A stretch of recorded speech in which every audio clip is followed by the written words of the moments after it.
Friends, today I have come here to demonstrate this taro or dasheen as it is known as in various localities in English language, and perhaps depending upon the geographical location of where this plant is found.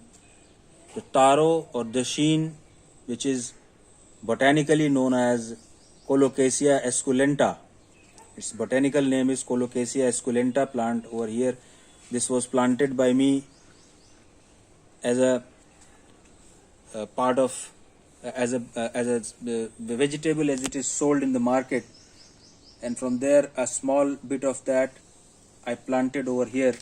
And this plant we have for you. This is the oldest leaf. This is the first leaf that was grown. You can see that on the margins of it, the periphery has now started yellowing, that the chlorophyll is now a bit started to disappear from the margins of the leaves. As you can see, the yellowing or the necrosis part, the leaf necrosis or the yellowing has started from the periphery or the margins of the leaf. This is the oldest or the first leaf of this plant. So this, you can also see the size, that it is the smallest leaf, and this is the fourth leaf, is the youngest leaf of this plant, which is biggest in size, and this one is the first leaf, which is the smallest in size. So this, as they have grown from, this is the first one, this is the second leaf, as you can see over here. This is larger in size than this one, the first one, its predecessor. Then this is the third one, and this, you can see, the fourth one is the largest of all of them. So this, and another unique feature of this plant is that once the leaves are given birth, then the other leaf, the second leaf, comes out from this womb. You can see this is the womb here. This leaf has come out from this womb. The fourth leaf has come out of the womb of this third leaf. After, you can see the mouth is open over here. Then this leaf is now, this you can see is a very fine margin. The fifth leaf will come out from this womb of this fourth leaf. You can see the mark over here. This will become more prominent, and it will give birth to the fifth leaf of this plant. Colocasia, Colanthia esculenta plant, taro or plant, this Colocasia esculenta, as it is botanically known. Now you can see over here, this is the open mouth or the womb of the leaf, of the second leaf, from which this third leaf was born. And from this third leaf, you can see the womb is the mouth of the third leaf, from which this fourth leaf was given birth to. Now this leaf, the fifth leaf, you can see will come out from here.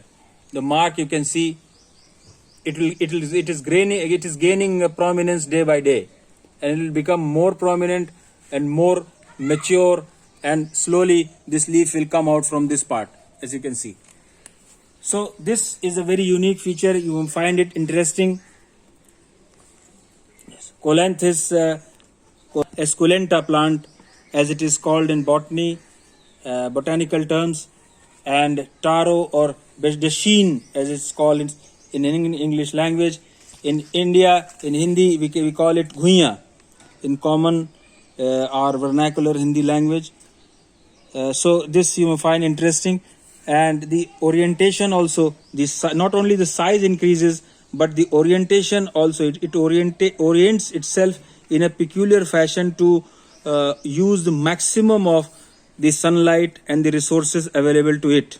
You can see the shape, because the shape depends on the direction of the sunlight. So this present shape is because it is under the shadow of this mango tree. As you can see, this is the mango tree over here.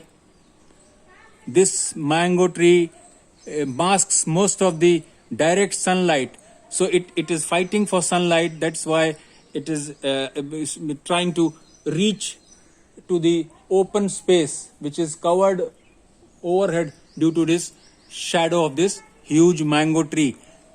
Accompanied by the side tree, you can see there is a Annona squamosa tree over here.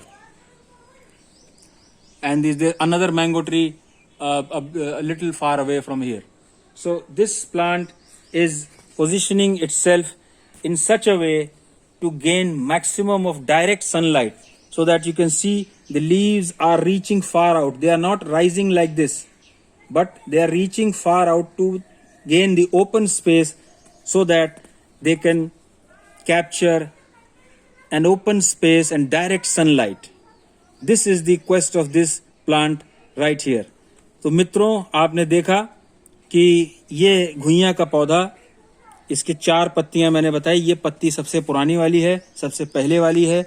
इसके बाद ये दूसरी पत्ती, और फिर ये तीसरी पत्ती, और ये चौथी पत्ती, और ये 5वीं पत्ती मैंने आपको दिखाया कि अभी जब मैं अंग्रेजी भाषा में बता रहा था कि यहाँ से इसका निकलने का उद्गम स्थान यहाँ पर है.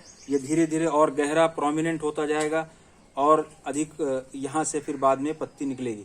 तो ये पहली पत्ती आप देख रहे हैं कि ये अब धीरे धीरे पीली पड़ने लगी है. पीला पड़ना इसका यहाँ मार्जिन से शुरू हो गया है.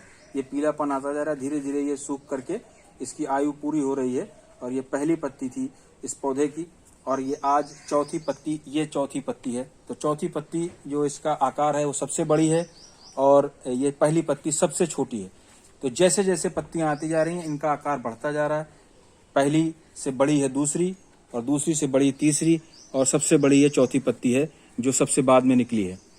तो इस प्रकार से आप ये देखा कि ये एक बड़े आम के पेड़ के नीचे ये पौधा है, और बगल में इसके सीताफल का पेड़ है जिसको अनोना स्क्वामोजा भी कहते हैं बॉटेनिकल टर्म्स में. फिर बगल में एक और आम का पेड़ है. तो ये आपने देखा यहाँ, और इधर ये लेमन ग्रास वगैरह जिसको ज्वारांकुश कहते हैं वो लगा हुआ है, और कुछ पौधे लगे हुए हैं. कुछ इसमें अपने आप भी निकल आए हैं, जंगली हैं, जिनको कि कुछ सोच करके अभी उखाड़ा नहीं गया है कि वो सनरेज को और बायोडाइवर्सिटी को बढ़ाते हैं. तो इस वजह से, इस कारण से भी कुछ छोड़ा गया है उनको. और ये आप देख रहे हैं कि कैसे सूर्य की किरणें पाने के लिए ये इसकी ग्रोथ ऊंचे न होकर के लंबाई में जा रही है, जिससे कि आम का जो छाया है उससे बाहर अपने को सीधी सूर्य की किरणों के में सीधा ये उसको ग्रहण कर सके, सेवन कर सके. ये एक प्राकृतिक तौर से इसने अडेप्ट किया अपने आप को ढाला है इस बदली परिस्थिति में, क्योंकि आम की छांव के नीचे है ये. तो धन्यवाद, नमस्कार.